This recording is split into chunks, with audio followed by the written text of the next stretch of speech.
Court का अपना procedure है। कोर्ट के प्रोसीजर के अनुसार जो शिकायत आई है उसका निस्तारण करने के लिए उसको दर्ज कर लिया होगा। दर्ज करने के बाद क्या करेंगे? जांच करेंगे, गवाही साखी लेंगे, यही न्यायालय की प्रक्रिया होती है।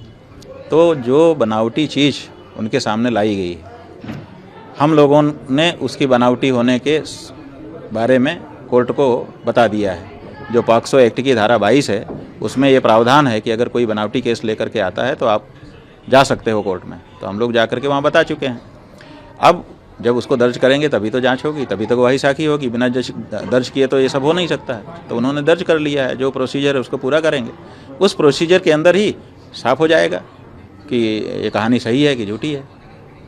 गुरुजी, जिन्होंने ये आपके ऊपर आरोप लगाए उनके आपराधिक कुछ मामले हैं? ऐसा है कि जो आशुतोष नाम के व्यक्ति हैं उनका हिस्ट्री शीटर के रूप में नाम शामली ज़िले के कांधला थाना, उत्तर प्रदेश का शामली ज़िला है, उसका कांधला थाना है, उसमें दर्ज है। और बहुत सारे लोग ऐसे हैं जो भुक्तभोगी हैं, जो कह रहे हैं हमारे ऊपर इन्होंने झूठा केस किया, हमारे ऊपर इन्होंने झूठा केस किया। इनकी ये प्रवृत्ति ही है, झूठा केस दर्ज करना और उगाही करना, लोगों को परेशान करना। इसी से इनका परिवार चल रहा है।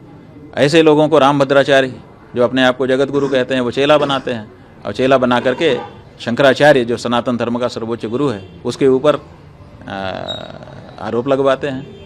तो ये जो हमारे ऊपर आक्षेप लगाया गया है ये किसी विधर्मी के द्वारा नहीं लगाया गया है, ये अपने आप को जगत गुरु कहने वाले के चेले के द्वारा लगाया गया है।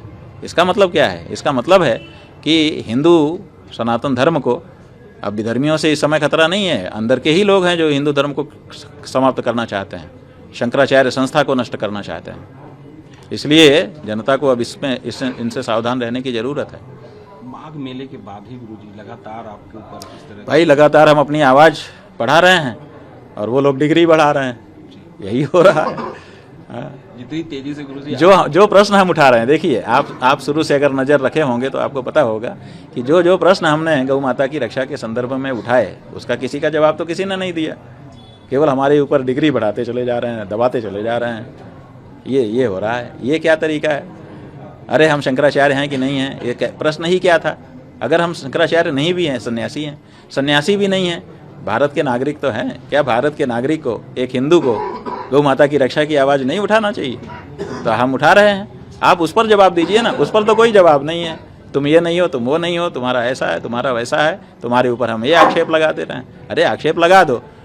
उनका वो भी जानते हैं कि हमारी कहानी झूठी है, कल को सिद्ध नहीं होगी, लेकिन वो चाहते हैं कि इसी बीच में हम इनको बदनाम करके पब्लिक के बीच में इनकी जो बात है गौ माता की रक्षा की उसको रोक दें। ये साजिश हो रही है। 11 तारीख को गुरुजी आप कूच करने वाले हैं लखनऊ की तरफ पूरे? हाँ जी, पहले से हमारी घोषणा है, 40 दिन का हमने समय दिया था। कह रहे हैं कि हम आपके आश्रम की तरफ कूच करते, इसमें नहीं, ठीक है, आए क्या है? देखिए इससे क्या होगा, जब वो चलेंगे वहाँ से तो जनता उनसे जुड़ेगी कि भाई कौन जा रहा है, क्यों जा रहा है, तो उनके बारे में भी जानेगी। तो जब वो देखेगी कि एक हिस्ट्री शीटर साधु महात्मा का भेष बना के चल रहा है तो जनता जागरूक हो जाएगी कि अरे ये तो हिस्ट्री शीटर है, यही कालनेमी है, अंदर से कुछ और है, बाहर से कुछ और दिखा रहा है। तो इससे तो जागरूकता ही फैलेगी। इसलिए बहुत अच्छा है, चलें। मतलब गुरुजी कुछ कालनेमी मिल के एक कालनेमी हाँ, को आगे करें। कालनेमी जो है वो बहुत सारे कालनेमियों का इस समय संगठन बन गया है कि हम तुमको कहेंगे कि तुम जगत गुरु हो, तुम हमको कहना कि हम जगत गुरु हैं, जगत गुरु का खेल खेलेंगे और जनता को मूर्ख बनाएंगे, और जो सच्चे हैं उनको डरा देंगे कि तुम बोल नहीं सकते हो। ये बात है।